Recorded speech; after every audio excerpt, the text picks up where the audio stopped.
Kashmir News Service presents. देखिए, वक्फ board यहाँ पिछले 70 सालों से चल ही रहा है। यहाँ पे कश्मीर में मुस्लिम वक्फ बोर्ड के अंडर आ जाता है और जम्मू में काउंसिल के अंडर आ जाता है। जम्मू में इतनी ज़ियारतें नहीं हैं, लेकिन वक्फ की प्रॉपर्टी यहाँ काफ़ी है। और यहाँ पे अल्लाह के करम से मुझे लगता है जो भी हमारे बुजुर्गान दीन आए हैं वो यहीं पर हैं, ज़्यादा कश्मीर में है। और हर अतराफ में आप देखेंगे कि एक सूफ़ी बुजुर्ग और एक दीनी बुजुर्ग का मज़ार है, अवलियाओं के मज़ार हैं, और वो वक्फ के अंडर आ जाता है। तो ये सवाल सही कहा कि इसमें धांधलियाँ बहुत हैं। आपका सवाल सही है, 110% से धांधलियाँ हैं और अभी भी हो रही है, बंद नहीं हुई है। क्योंकि जिन लोगों के हाथों में ये वक्फ की प्रॉपर्टी आ गई, उन्होंने समझा कि ये पड़ा हुआ सारा माल है, जिसको जो चाहे वो लूट ले, लूटा हुआ माल इसको ये नहीं समझते हैं जम्मू कश्मीर के लोग, हमारे भाई जो दीन इस्लाम पे चलने वाले हैं, कि वक्फ की जायदाद किसी का असासा नहीं है। वक्फ जिसने भी किया है, वक्फ की जो प्रॉपर्टी है वो अल्लाह की अमानत है। अल्लाह आपको सलामत रखे। ये आपका सिर्फ सवाल नहीं है, ये हर एक कश्मीरी का सवाल है जो दिल में बसता है कि वो डोनेशन, नजरो नियाज इन जियारतों पे डालते हैं। और हर एक का सवाल यही है, क्या यहाँ एक हॉस्पिटल नहीं बन सकता है? क्या यहाँ एक यूनिवर्सिटी नहीं बन सकती? ये सवाल आपका भी है और ये सवाल मेरा भी है।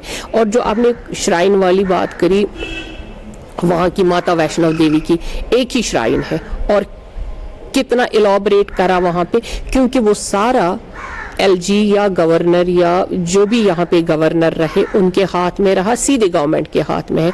उसमें खुर्द बुरुद की कहीं बात ही नहीं है।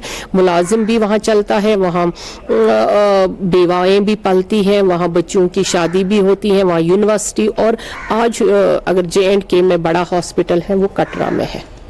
और हमारे कश्मीर में कितने असासे हैं, कितना वक्फ का जायदाद है, और होटल है, दुकानें हैं, और ये जो असासा है, आप बताइए, इतनी हमारी ज़ियारतें हैं, वहाँ जो पैसा आता है वो उसका कोई हिसाब नहीं है। ये मैंने पहले भी बोला, आज आपकी वसादत से भी कहना चाहती हूँ, इसमें कोई दो राय नहीं, इसका कोई हिसाब नहीं है। ये पैसा कहाँ जाता है? काम तो कहीं नहीं। आप किसी भी ज़ियारत पे जाइए, वहाँ बैठने के लिए जगह नहीं, वहाँ कोई सराया नहीं, वहाँ पे कोई किसी मुसाफिर को खाना नहीं मिलता है, वहाँ किसी बच्ची की शादी हम नहीं करवाते हैं, हम किसी बेवा को पालते नहीं, हम किसी यतीम बच्चे को पालते नहीं है। पैसा कहाँ जाता है, ये यहाँ के लोगों को इस पर सोचना बहुत ज़रूरी है और वक्फ को जागना पड़ेगा। जो वहाँ CO साहब हैं और बाकी जो मुलाजमीन बैठे हुए हैं, जो बाकी सियासतों से भरा हुआ हमारा वक्फ है, उनको एक बार जागने की बहुत ज़रूरत है। तभी जो यहाँ पे सवाल उठे हैं उनका जवाब खुद ब खुद मिल जाएगा। जनाब, मुझे सिर्फ 1 महीने से यहाँ का चार्ज मिला है, मतलब मुझे अभी पूरा चार्ज नहीं मिला है। मुझे ये कहा गया आप इंस्पेक्शन कर लीजिए। मैंने जो इंस्पेक्शन में पाया, आपने खुद भी देखा होगा, क्योंकि आप नज़र रखते, वो कहते थर्ड आई होता है जर्नलिज्म, और आपने थर्ड आई के ज़रिए ही देखा होगा कि मैंने स्टार्ट किया 1 महीने में।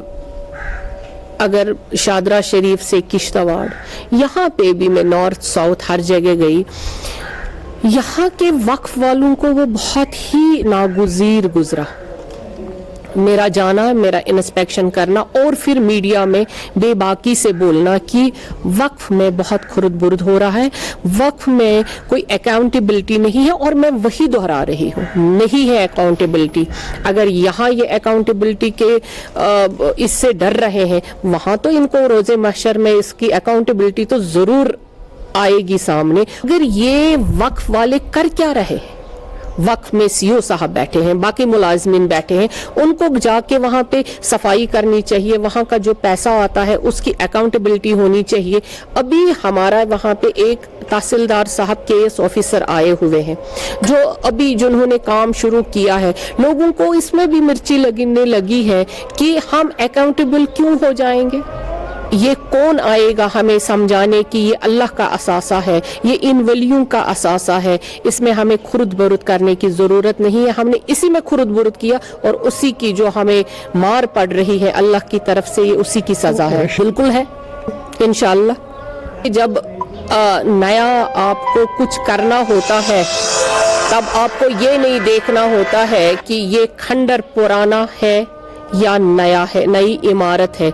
अगर वो आपके काम की नहीं है, उस पैमाने की नहीं है, उस खंडर को हमें नए इमारत में तब्दील करने की ज़रूरत है। वही वक्फ का भी हो जाएगा। यही कहूँगी जो वक्फ में मुलाजमीन बैठे हुए हैं, पहले निशाना उन्हीं पे है।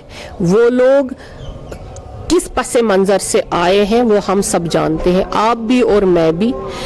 उनको पहले अवलियाओं पे ही यकीन नहीं है, वो सिर्फ पैसों की वजह से वहाँ बैठे हैं। जिस दिन उनको अवलियाओं पे यकीन होने लगेगा तब हमारी जो ये ज़ियारत गाहें हैं जहाँ पे हम जाते हैं, जहाँ दिल को सुकून मिलता है, वो ज़ियारत गाहें वाकई में अमन और सुकून का यहाँ पे पैगंबर बनेंगी।